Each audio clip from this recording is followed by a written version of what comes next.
हमारे चैनल को सब्सक्राइब करें और बेल आइकन दबाएं। Oh no! अरे अरे कोई एम्बुलेंस को बुलाओ जल्दी। किशोर उठो, आंखें खोलो। अरे कुछ पानी तो लाओ यार। कोई फायदा नहीं, किशोर मर चुका है।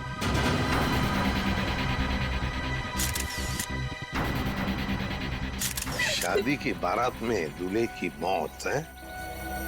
कैसे हुआ ये सब है? तुम लोग थे ना यहाँ पे? सर, सब कुछ अच्छा भला चल रहा था, लोग नाच गा रहे थे। पता नहीं अचानक से क्या हो गया और किशोर गिर पड़ा।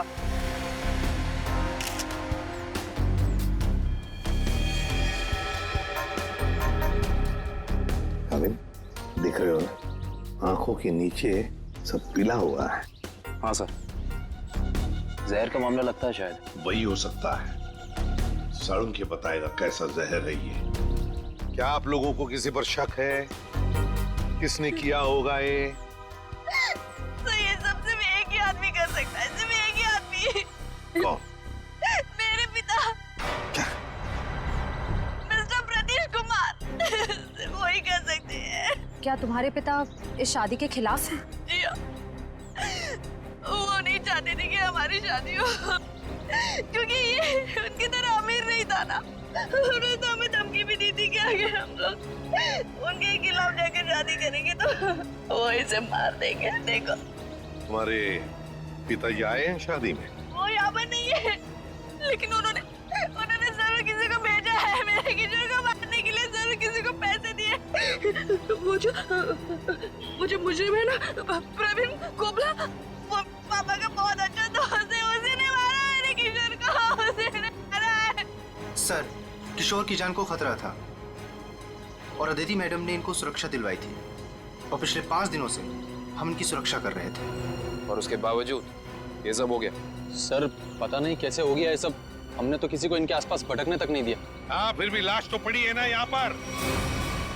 किसी को भटकने नहीं दिया। सर, इनमें से किसी ने मारा है मेरे किशोर को। इनमें से कोई मेरे पापा के साथ मिला हुआ है। इन्होंने मारा है। कैसी बदकिस्मत लड़की हूँ मैं। ये उसके खुद के बाप ने उसे शादी के दिन विवाह कर दिया।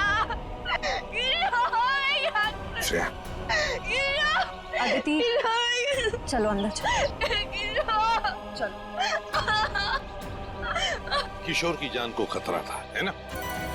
तो क्या उसे किसी सुरक्षित जगह पर रखा था? हाँ सर, एक सेफ हाउस में रखा था हमने। तो वहाँ पे आप लोग यानी सिक्योरिटी थी किशोर के साथ? जी सर, हमने इन्हें कभी अकेला नहीं छोड़ा। कहाँ पर रखा था किशोर को? कामिल, घर का कोना कोना छान मारो। सर। हाँ।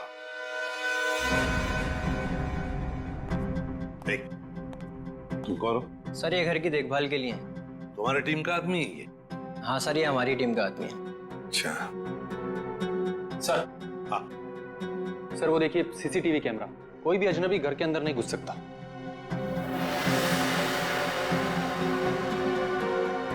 हाँ, मगर कोई तो आता होगा घर में किशोर से मिलने। कोई दोस्त या कोई रिश्तेदार? नहीं सर, सिवाय अदिति जी के और कोई भी नहीं। अच्छा, खाने का डब्बा कौन लेकर आता था? सर, किशोर का खाना अदिति ही लेकर आती थी और चाय वगैरह वो खुद बना लेते थे। मतलब सिर्फ आदिति ही आती थी इस घर में? सर, अंदर चेक कर लिए। इस घर में जबरदस्ती या चोरी छिपे घुसने का कोई सबूत, कोई निशान नहीं मिला है।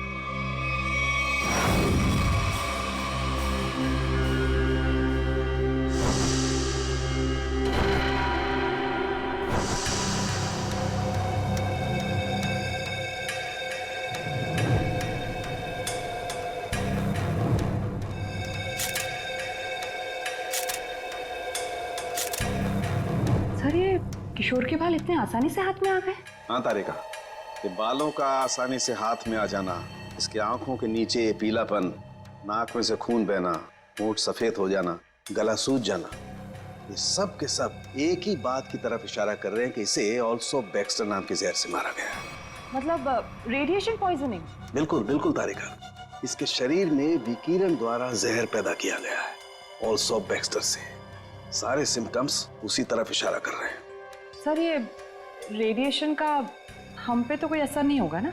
नहीं तारिका, घबरा मत। इस जहर का असर तभी होता है जब किसी खाने या पीने की चीज के साथ ये जहर शरीर के अंदर जाए, अदरवाइज नहीं। तुम एक काम करो, तुम टेस्ट की तैयारी शुरू करो, तब तक मैं प्रद्युमन को बोल देता हूँ कि वो गीगर काउंटर का इंतजाम कर ले। हाँ, गीगर काउंटर मतलब? तारिका, गीगर काउंटर एक ऐसा यंत्र होता है जिससे एसीपी प्रद्युमन ये पता लगा सकेंगे कि उस सेफ हाउस में जहां पर इसे रखा गया था वहां पर ये ऑल्सो बैक्स्टर नाम के जहर का रेडिएशन है या नहीं, और अगर है तो कितना है। Okay sir, sure. Correct, ready है।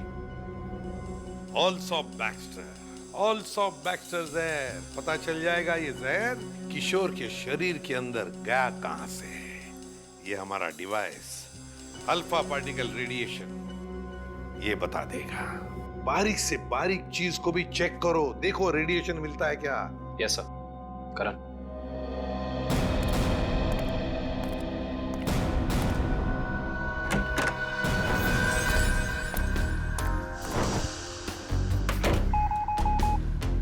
एक बात बताओ, क्या किशोर एक ही खाने के डिब्बे में से खाना खाता था, एक ही टिफिन में से? जी सर, एक ही टिफिन से। और ये टिफिन अदिति ही लाती थी? जी सर।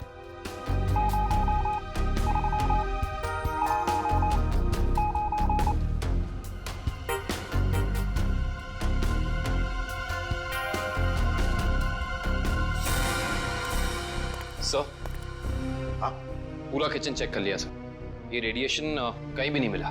कहीं पर भी कोई भी रेडिएशन नहीं? No sir. अरे साळुंखे साहब, आपने वो क्या यंत्र बताया था आपने? Geiger counter. हाँ, गीगर काउंटर। एसीपी साहब ने पूरे सेफ हाउस में इस्तेमाल किया, उसको अच्छी तरीके से चेक किया, मगर वो रेडिएशन का तो नामो निशान तक नहीं था। अरे ये कैसे हो सकता है? नहीं नहीं, ये तो नामुमकिन है। कोई गलती हो गई है इस यंत्र को इस्तेमाल करने में। गलती कैसे हो सकती है सर? सर कहीं गलती आप, मेरा मतलब है कि हो सकता है कि वो जहर मामूली जहर हो। एक बार टेस्ट की रिपोर्ट आ जाने तो सचिन, फिर पता लगेगा कि गलती हमसे नहीं हुई है। हवा में बात नहीं करता doctor Salunkhe, you understand that? X-ray दिखाओ इन्हें। एक मिनट, एक्सरे दिखाओ।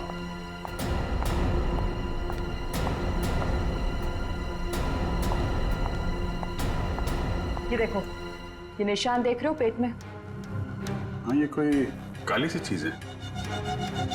और ये काली चीज क्या है इसका पता इसकी ऑटोप्सी के बाद लगेगा, लेकिन मेरा दिमाग कहता है कि इस काली चीज का बहुत बड़ा हाथ है इस आदमी की मौत में।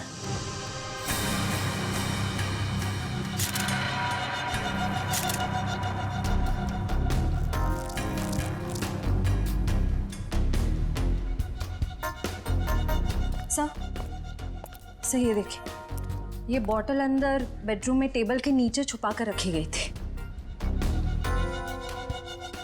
है क्या इस बॉटल में?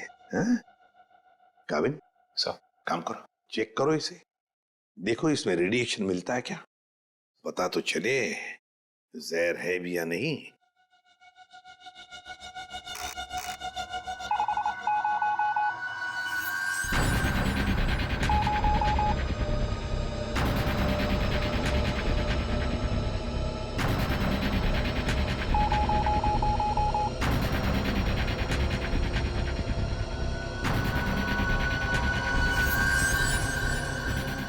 अगर इसमें रेडिएशन नहीं है तो इसका मतलब है ये वो जहर ऑल्सो बैक्स्टर नहीं है।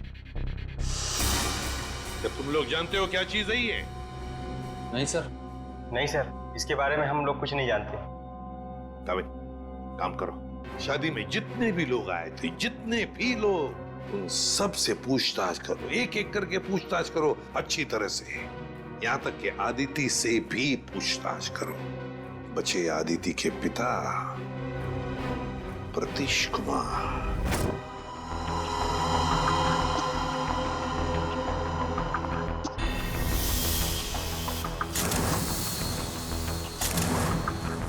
माय गॉड, पेट में बाल।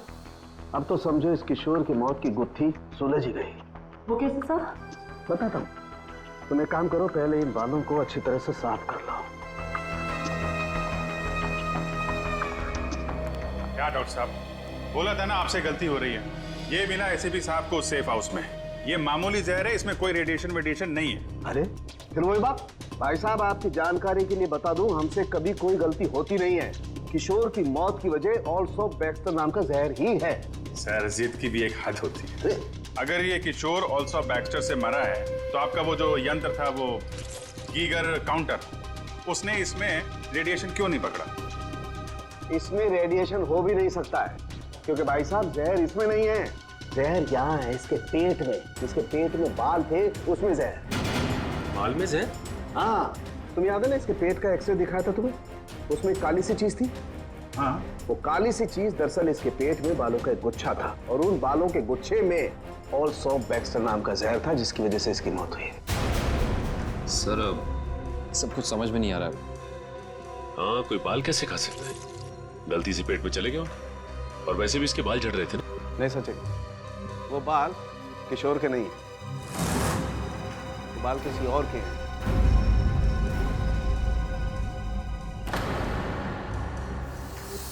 और उन बाल में ऑल्सो बैक्स्टर नाम का जहर था, जिसकी वजह से इसकी मौत हुई है। मैं बताता हूं, देखो। तारिका, वो बाल लाना जरा। सर,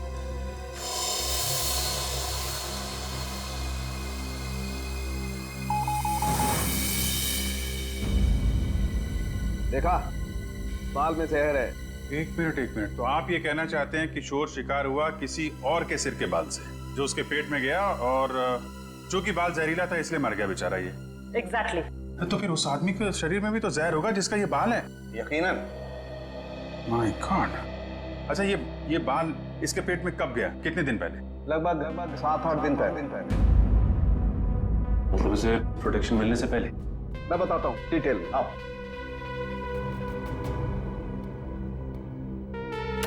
ये देखो, ये बाल किशोर के शरीर में जाकर के पेट में अटक गया, और क्योंकि इस बाल में ऑल्सो बैक्स्टर नाम का जहर था, तो पूरा जहरीला रेडिएशन इसके शरीर में फैल गया। इस बेचारे को पता भी नहीं चला कि मौत इसके करीब आकर के दस्तक दे चुकी है। मतलब किशोर की मौत एक हादसा है? असली खूनी तो वो है जिसने उस आदमी को मारने की कोशिश की है जिसका ये बाल है। पता नहीं बेचारा जिंदा भी होगा कि मर गया। सर, एक बात तो तय है कि ये कोई किशोर के आसपास वाला ही है, क्योंकि किशोर के खाने में किसी और का बाल कैसे आ सकता है? ये हो सकता है कि वो बाहर खाना खाने गया हो किसी रेस्टोरेंट में, और वहाँ के शेफ या कुक का बाल उसके खाने में गिर गया और गलती से इस किशोर ने खा लिया। होने को तो कुछ भी हो सकता है। इस बाल से कुछ और पता चल सकता है? अभिजीत, ये बाल किसी आदमी का है, और ये देखो, इस बाल में पिगमेंटेशन काफी कम है। पिगमेंटेशन जिससे बाल काले रहते हैं? एग्जैक्टली।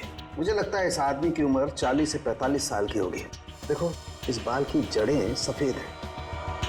अरे डॉक्टर साहब, जो इसके पेट से बाल निकले हैं वो तो सारे काले हैं। हेयर डाई का मतलब समझते हो ना? उसी का कमाल। ओह, अच्छा सर, ये ऑल्सो बैक्स्टर, ये तो बहुत ही खतरनाक जहर है, तो आसानी से तो मिलता नहीं होगा। बिल्कुल नहीं मिलता। अब जी, एक काम करो, पता लगाओ कि हाल ही में किसी एटॉमिक लैब से ये जहर चुराया तो नहीं गया। अगर ये पता लग गया दोस्त, हम खूनी तक पहुंच जाएंगे। करेक्ट। सर, इस बोतल में तो जहर ही है, पर एक बात समझ में नहीं आ रही कि कोई अपनी पसंद की लड़की से शादी करने से पहले खुद की जान क्यों लेगा? हो सकता है कि किशोर डरा हो इस बात को लेके कि कहीं अदिति के पिता के गुंडे उसे पकड़ न ले, और उसने ये सोचा हो कि क्यों ना जहर खाकर खुद में अपनी जान देता। सोचने वाली बात यह है कि किशोर के पेट में बाल गया 1 हफ्ते पहले, जब वो अपने पुराने घर में था। तो हमारी अगली मंजिल है किशोर का पुराना घर। अच्छी तरह से तलाशी लो घर की, देखो क्या मिलता है। सर, किशोर और अदिति के प्यार ने एक बार फिर से साबित कर दिया कि सच्चा प्यार जात पात या अमीरी गरीबी जैसी चीजों को अपने आगे टिकने नहीं देता। पर अफसोस, उनकी ये प्रेम कहानी उसी दिन खत्म हुई जब वो हमेशा के लिए एक होने वाले थे। सर, किशोर के दोस्त ने बताया है कि हाल फिलहाल में ही वो दिवालिया हुआ है, और तभी से उसकी हालत ऐसी तंग हो गई। बस सवाल ये उठता है कि किशोर के पेट में वो जहरीला बाल गया कहां से?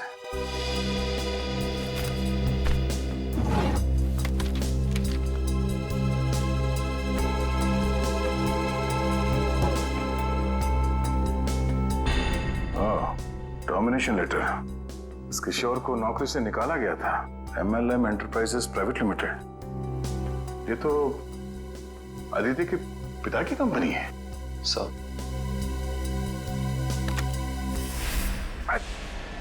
सर। हाँ बेटी, बासी खाना है। एक मिनट।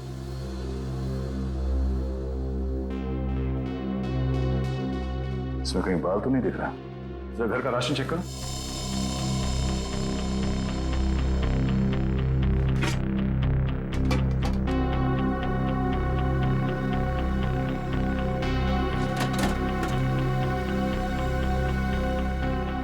नहीं सर, इस घर में जरा सा भी राशन नहीं है कहीं भी।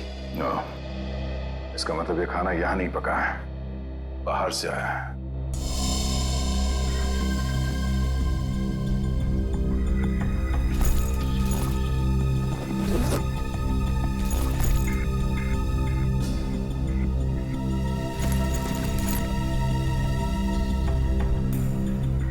बस टिकट्स? ये तो एक हफ्ते पहले के टिकट्स हैं। ये किशोर तिलक नगर जाता था, मतलब उसी समय जब उसके शरीर में वो जहर चला गया। अगर सर जब किशोर के पास कोई नौकरी नहीं थी तो ये रोज तिलक नगर करने क्या जाता था? ये तो वही जाने के बाद पता चलेगा। तिलक नगर में। Sir, Tilak Nagar bus stop तो आ गए, अब यहाँ से कहाँ जाए? फोटो दिखाएगा लोगों को किशोर की? नहीं, उसकी जरूरत नहीं पड़ेगी।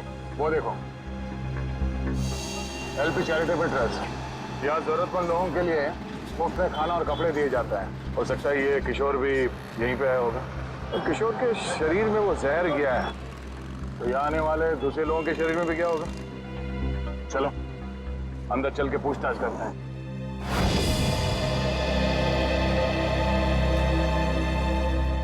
एक्सक्यूज मी, हम लोग सीआईडी से। यह मैनेजर कौन है? जी मैं ही हूँ सर, अविनाश। पर यहाँ पे सीआईडी का क्या काम? इसे पहचानते हैं आप? किशोर नाम है इसका। सर ये तो अक्सर आता था यहाँ खाना खाने, पर कुछ दिन से नहीं आ रहा। सर इसे क्या हुआ? किसी ने इसका खून कर दिया। क्या? खून?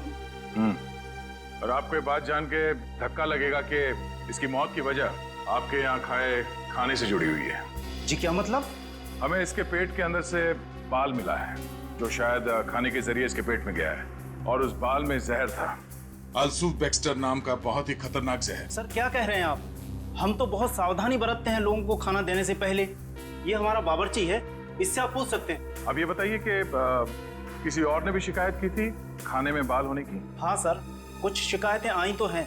साहब मैंने पूरी सब्जी फेंक दी थी जिसमें बाल निकले। पर किशोर को कैसे पता नहीं चला कि उसके खाने में बाल है? वो इसलिए क्योंकि उसकी आंखें बहुत कमजोर थी, बहुत हाई पावर का चश्मा पहनता था, और शायद उस दिन उसने वो चश्मा ना पहना हो। अच्छा, इन साहब के अलावा कोई और भी खाना बनाता है यहाँ पे? सर कोई एक हो तो मैं बताऊं। यहाँ तो कई लोग आते हैं दिलों में भावनाएं लेकर, और खाना पकाने में हमारी मदद करते हैं। तो जो लोग अक्सर आते हैं खाना बनाने के लिए, उनका कोई रजिस्टर, कोई लिस्ट होगा ना? एक मिनट सर। एक मिनट। जी सर। सर इसमें तो 70-75 लोगों के नाम है, कैसे पता चलेगा कि किशोर के खाने में किसका बाल गया था? याद है ना डॉक्टर सालुंके ने क्या कहा था? उस आदमी की उम्र 45-50 साल है और वो बालों को डाई करता है। 45-50 साल और बालों को डाई करता है? और शायद उसकी तबीयत भी अभी खराब होगी, क्योंकि उसके बालों में जहर है, तो वो जहर उसके शरीर में फैल गया होगा। हाँ साहब, वो शायद रमेश जी ही होंगे, इसलिए कि जो आप उम्र बता रहे हो जो उनकी थी। और साहब वो भी बाल रंगते थे, और करीब करीब साहब वो एक हफ्ते से यहाँ आए भी नहीं। रमेश? हाँ सर। जरा उसका एड्रेस देना हमें।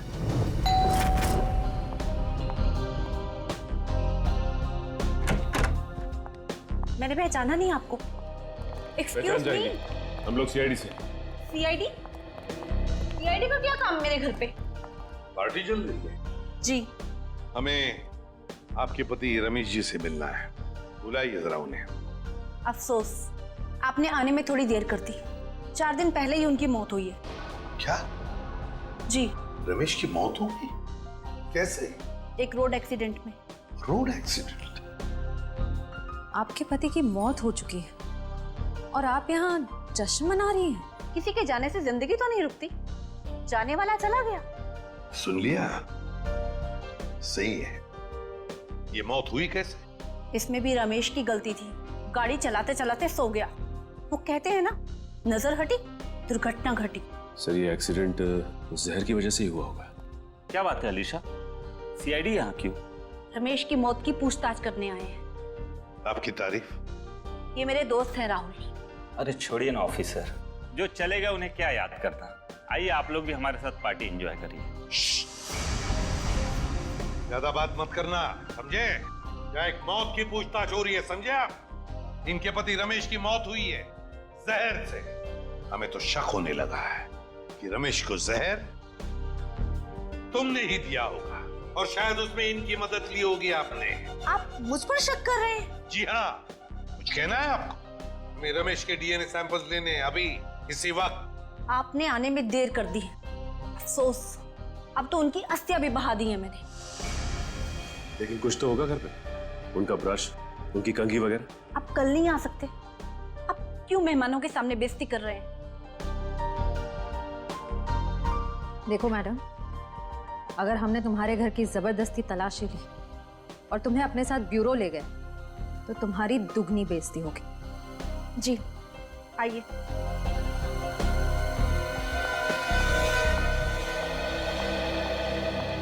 ये रहा रमेश का ड्रेसिंग टेबल और ये रहा उसका कॉम।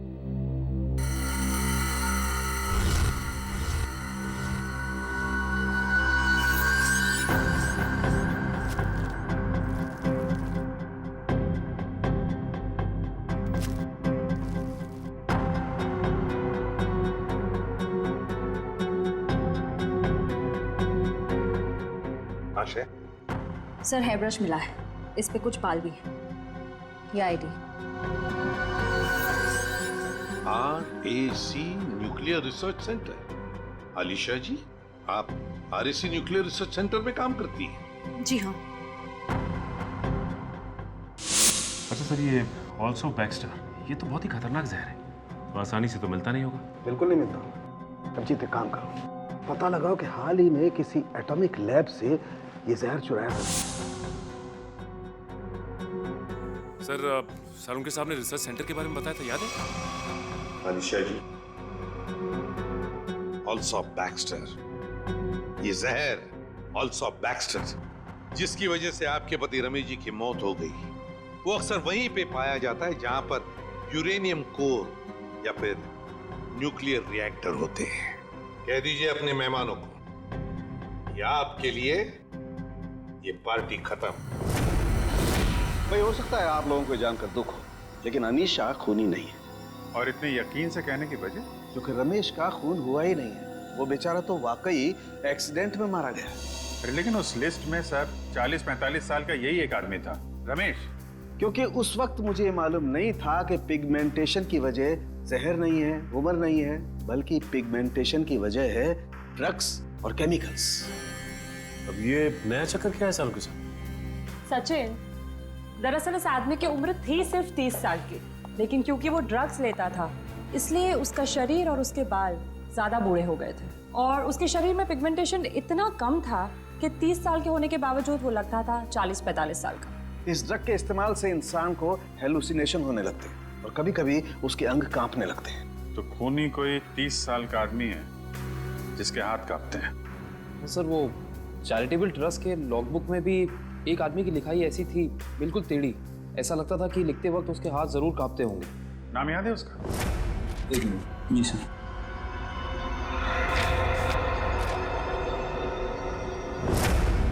हाँ सर, निशांत कुमार। निशांत कुमार, पता लगाओ इस निशांत कुमार का एड्रेस। बताइए सर, हम सबको यहाँ क्यों इकट्ठा किया है? कुछ पता चला मेरे बेटे निशांत का? नहीं माजी, अभी तक नहीं, पर हमें शक है कि निशांत पे किसी जहर का असर हुआ है। क्या? वहाँ संभालिए अपने आप को। आपको इस बात का पता कैसे चला? हमने कहा ना, हमें शक है, यकीन नहीं है। आप ये बताइए, ये निशांत है कहाँ? जी वो 4 दिन पहले दिल्ली के लिए निकले थे, वहाँ से उनका SMS आया कि वो सही सलामत दिल्ली पहुँच गए हैं। उसके बाद से उनसे कोई संपर्क नहीं हो पाया। क्या वो SMS हम देख सकते हैं प्लीज?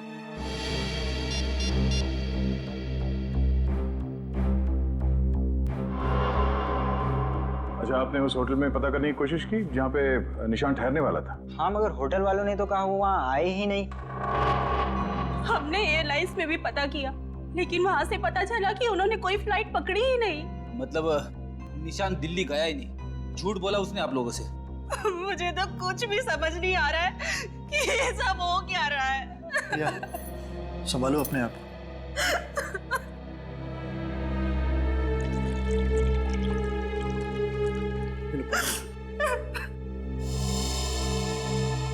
आप निशान की सेक्रेटरी है ना?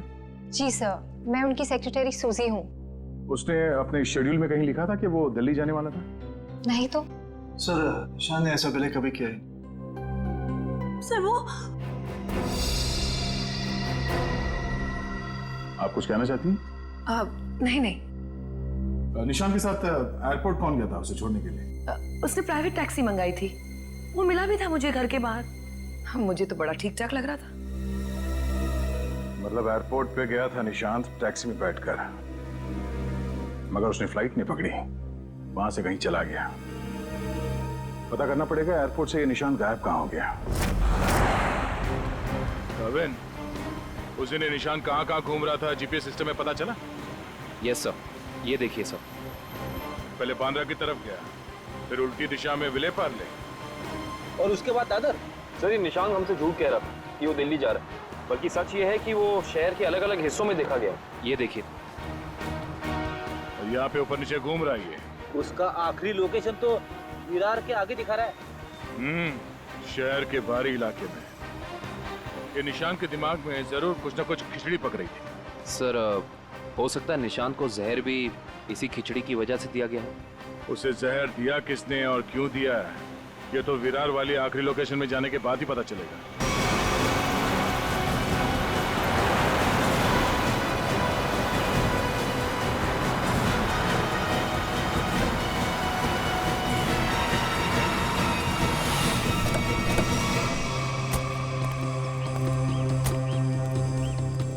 ये है वो जगह जहां आखिरी बार निशान के मोबाइल ने जीपीएस नेटवर्क पकड़ा था।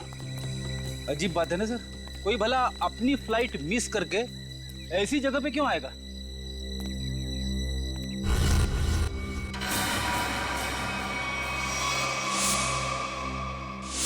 यहाँ इतने बाल क्यों? सर, जरूर यहाँ कुछ हुआ है। सर, यहाँ ये मिट्टी बता रही है कि यहाँ पे हाल फिलहाल में खुदाई हुई है।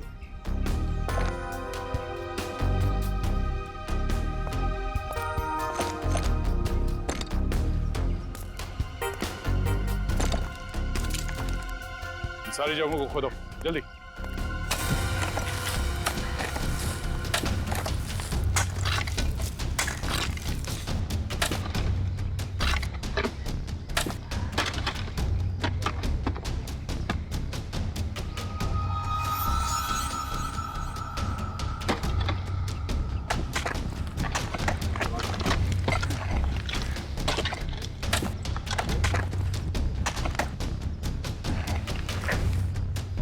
मिला? सर, यहाँ पे तो कुछ दिख नहीं रहा है। सर, यहाँ पर कुछ नहीं है। इधर भी नहीं है सर। चलो एक काम करो, इस घर के अंदर जाओ और तलाशी लो, देखो कुछ मिलता है क्या। जी सर। बड़े कमाल की बात है, इतनी ज्यादा जगह खुदा है पर खुदाई के अंदर कुछ भी नहीं मिला। ये भी तो हो सकता है कि खुदाई कुछ निकालने के लिए नहीं, बल्कि जो पहले दफनाया गया था उसे निकालने के लिए खोदा गया। सर, हाँ, ये देखिए घर के अंदर से क्या मिला सर।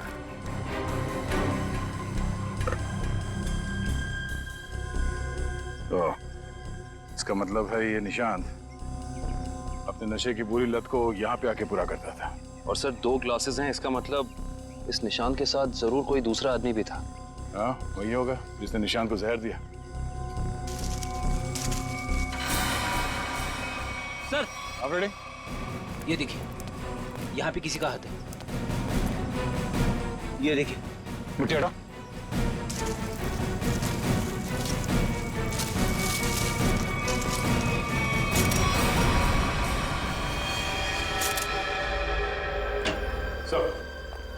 पता चल गया है कि निशांत शहर में यहाँ वहाँ क्यों घूम रहा था, ड्रग्स की तलाश में। ढेंचू ने बताया कि ड्रग्स की तलाश में वो सभी डीलर से जाके मिला इस इलाके के। और वो जहर एल्सॉप बैक्स्टर, वो कहाँ से चोरी हुआ, कुछ पता चला? यस सर, अगेस्टोल इलाके के एक रिसर्च लैब से। हाँ, मगर ये चोरी क्यों हुई और किसने की ये अभी तक पता नहीं चल पाया सर। डॉक्टर साहब, ये निशांत ये कितने दिन पहले मरा है? 4 दिन हो गए इसकी मौत को। 4 दिन पहले? अब ये क्या बात कर रहे हैं सर आप? 3 दिन पहले इस आदमी ने SMS भेजा है अपनी वाइफ को। सोचना भी मत अभिजीत कि हम लोगों से गलती हुई है। बॉस, इसकी लाश पर से मुझे कीड़े मिले, वो कीड़े जो इंसान के मरने के बाद उसके शरीर पर पाए जाते हैं, जिन्हें मैगट्स कहते हैं। और इन कीड़ों ने लाश के ऊपर जो अंडे दिए हैं वो 4 दिन पुराने हैं। इसका मतलब बात साफ है, इसकी मौत को 4 दिन हो चुके हैं। मतलब निशान ने अपनी पत्नी को SMS नहीं भेजा है, किसी और ने भेजा है, शायद उसके खूनी ने। लेकिन खूनी ने ऐसा किया क्यों होगा? ताकि ये लोग पुलिस में इसके गायब होने की रिपोर्ट न लिखाएं और उसे थोड़ा और वक्त मिल जाए वो चीज ढूंढने के लिए जिसकी वजह से वो सारे गड्ढे खोद रहा था। एक बात और अभिजीत, उस आदमी की निशांत के साथ मरने से पहले हाथापाई हुई है। ये देखो, इसकी गर्दन पर यहाँ दाईं तरफ कुछ खरोंच के निशान है और यहाँ बाईं तरफ ये चोट के निशान है।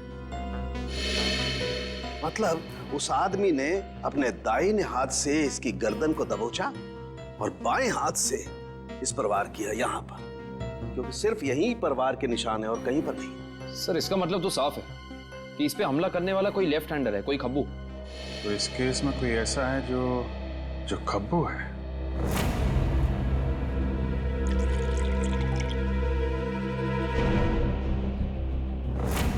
सर, दीपक। निशांत का दोस्त? हाँ, वही दीपक। दोस्त नहीं, दुश्मन। पता लगाओ दीपक कहाँ मिलेगा। सर, ये दीपक बहुत चालाक निकला। वो जानता था CID उसके घर तक पहुंच जाएगी, इसलिए पहले ही भाग निकला। भाग के जाएगा कहाँ? पकड़ा जाएगा। ये GPS सिग्नल आया? यस सर, सामंत नगर दिखा रहा है। सामंत नगर? वो तो यहाँ पास में ही।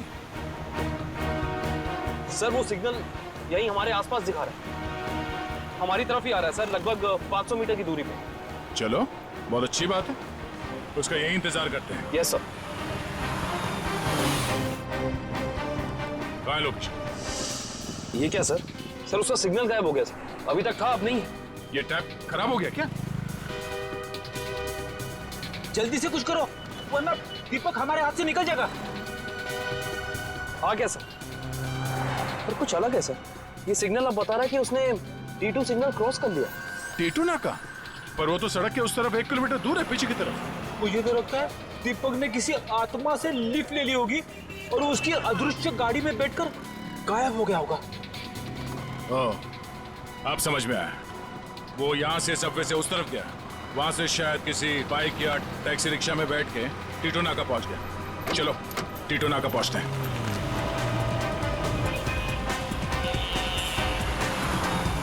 वो हमारे आसपास ही है सर। कहाँ है? दिख तो नहीं रहा। आ रहा है।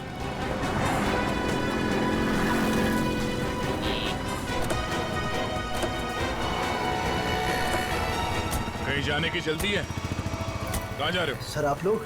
हाँ? कहीं नहीं, घर जा रहा हूँ। बैग में क्या? बैग में कुछ नहीं है सर। खोलो। सर कपड़े हैं सर। बैग खोल। दिखा। सर कुछ नहीं है बैग में सर। सर कपड़े ऐसे होते हैं?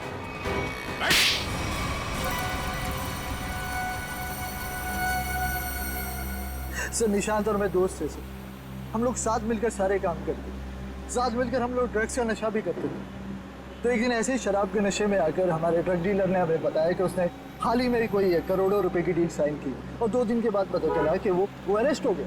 तो तुम दोनों ने प्लान बनाया कि कैसे वो करोड़ों रुपए तुम्हारे हो जाए, क्यों? हाँ, हम लोग उस ड्रग डीलर के अड्डे पे गए और पैसे मिल भी गए थे सर हमें, लेकिन निशान की नीयत बदल गई। वो सारा पैसा अकेले हड़पना चाहता था। फिर? और मुझे बिना बताए उसने जहाँ हम लोगों ने पैसा छुपाया था वहाँ से पैसा निकाल भी लिया। और मुझे पता था सर ये सब वो सेक्रेटरी सूजी के साथ भागने के लिए करा, और इस बातों पर हमारा बहुत बार झगड़ा भी हुआ सर। बता मेरे पैसे कहाँ पर? दीपक मेरी बात तो सुनो। देख मैं तुझे बोल रहा हूँ, मुझे तेरी कोई बात नहीं सुननी है, मुझे सिर्फ इतना बता मेरे पैसे कहाँ पर है। तू ऐसे नहीं मानेगा, नहीं मानेगा तू ऐसे। अब बताता है तू एक और, बताएगा कि नहीं बताए? नहीं बता दे मेरे पैसे कहाँ पर है। निशांत, निशांत, निशांत। मैंने सर उसको जानबूझकर नहीं मारा है सर, मैंने जानबूझकर नहीं मारा है। मैं उसको सिर्फ पूछ रहा था मुझे बता दे पैसे कहाँ पर है, बता दे मुझे पैसे कहाँ पर। गलती से मौत हुई है सर उसकी, मैंने उसको नहीं, मैं खूनी नहीं हूँ सर, मैंने किसी को नहीं मारा सर। बकवास मत कर, खून खून होता है, जानबूझ के किया जाए या फिर गलती से हो। फिर तुमने निशांत के फोन से प्रिया को एसएमएस किया ताकि तुम्हें और टाइम मिले पैसे ढूंढने में?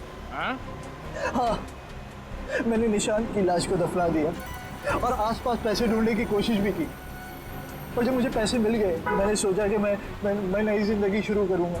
नई जिंदगी शुरू करेगा तू, शुरू करेगा, मगर जेल में।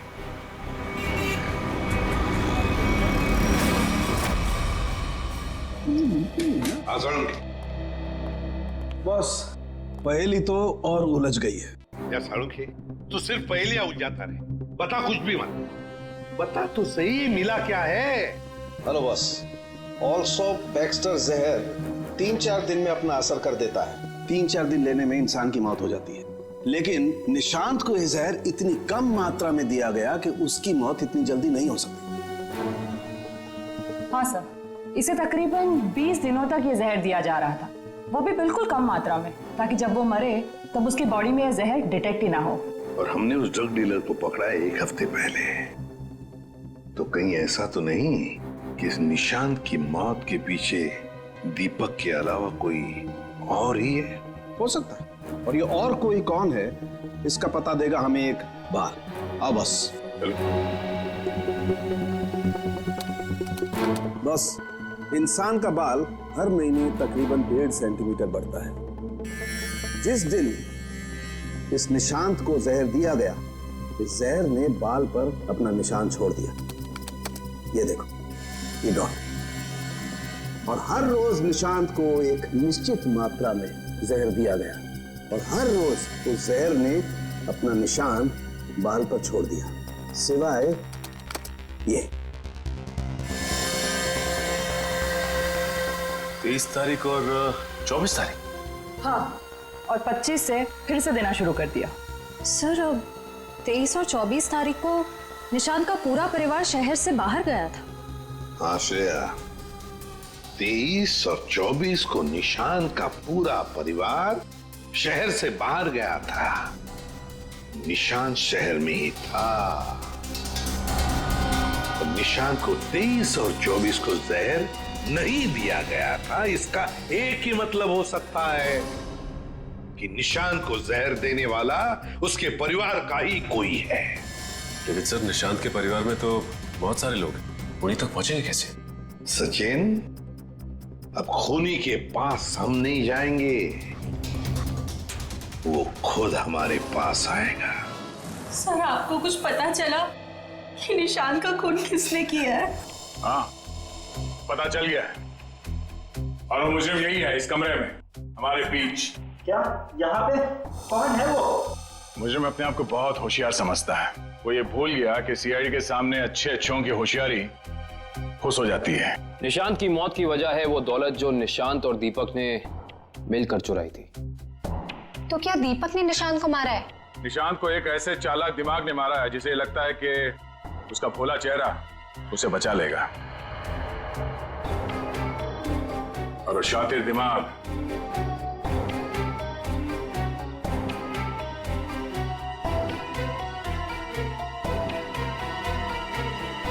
तुम हो। ये क्या कह रहे हैं आप?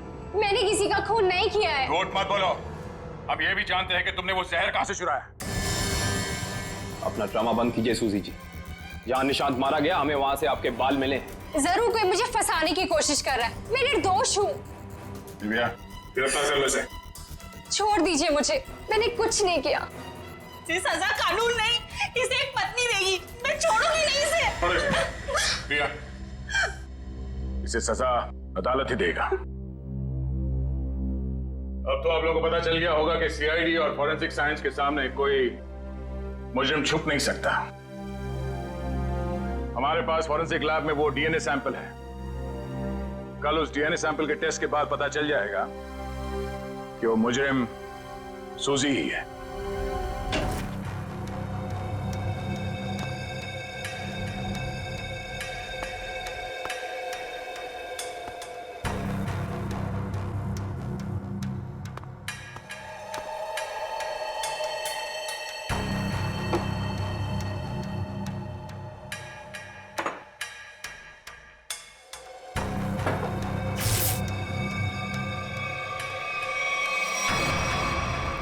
फोरेंसिक लैब ढूंढने में कोई दिक्कत तो नहीं आई?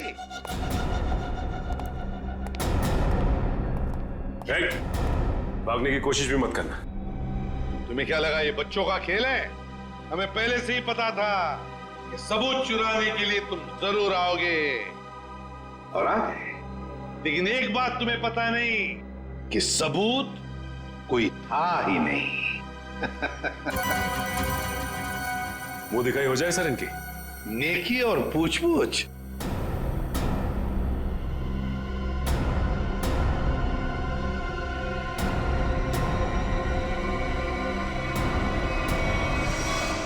उससे प्राइवेट टैक्सी मंगाई थी, वो मिला भी था मुझे घर के बाहर। शीतल? शीतल तुम? छोड़ दो मुझे, वरना मैं ऐसे गोली मार दूंगी। बेवकूफी मत करो, गन नीचे रखो।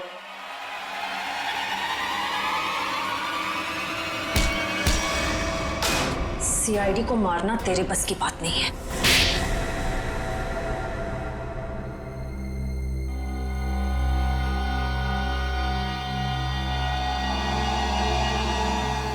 मैंने जो कुछ भी किया मेरी बेटी की मौत का बदला लेने के लिए किया। निशांत? निशांत को क्यों मारा? क्या तुम्हारी बेटी की मौत में निशांत का हाथ था? हाँ, उसे ड्रग्स की लत लग गई थी। 2 साल पहले वो ओवरडोज से उसकी मौत हो गई थी। मुझे वही ड्रग्स निशांत के घर से मिली। तो तुम अच्छी तरह से समझ गई थी कि तुम्हारी बेटी को ड्रग्स की लत में डालने वाला कोई और नहीं बल्कि निशांत है। हाँ, आज वो अगर जिंदा होती ना तो बिल्कुल तुम्हारी उम्र की होती। उसकी भी शादी हो रही होती, जिंदगी में कुछ करके वो भी कुछ बन रही होती। निशांत ने ऐसा कुछ नहीं होने दिया, सब बर्बाद कर दिया निशांत ने, सब बर्बाद कर दिया। फिर मैंने सोच लिया कि मैं निशांत को मार डालूंगी और मैंने उसे आहिस्ता आहिस्ता वो पॉइजन देना शुरू कर दिया। मैंने कहीं पढ़ा था कि ये स्लो पॉइजन इतनी आसानी से शरीर में मिलता नहीं है। जहर पाया कैसे तुमने? कहां से चुराया? मैंने उस लेबोरेटरी के असिस्टेंट से पहले दोस्ती कर ली, उसके बाद पैसों का लालच देकर खरीद लिया। बहुत गलत किया तुमने। शीतल, तुम्हारी बेटी के साथ जो कुछ भी हुआ सही नहीं हुआ। हमें अफसोस है उस बात का, लेकिन इसका मतलब ये नहीं कि तुम कानून को अपने हाथ में लो। हमारी मदद ले सकती थी तुम। तुम्हारे ऐसे करने से 2 मासूम लोगों की जानें चली गई। कानून तुम्हें कभी माफ नहीं करेगा। तुम्हें कड़ी से कड़ी सजा होगी, शायद फांसी। For more updates, subscribe to our channel, click the show links and enjoy watching the videos.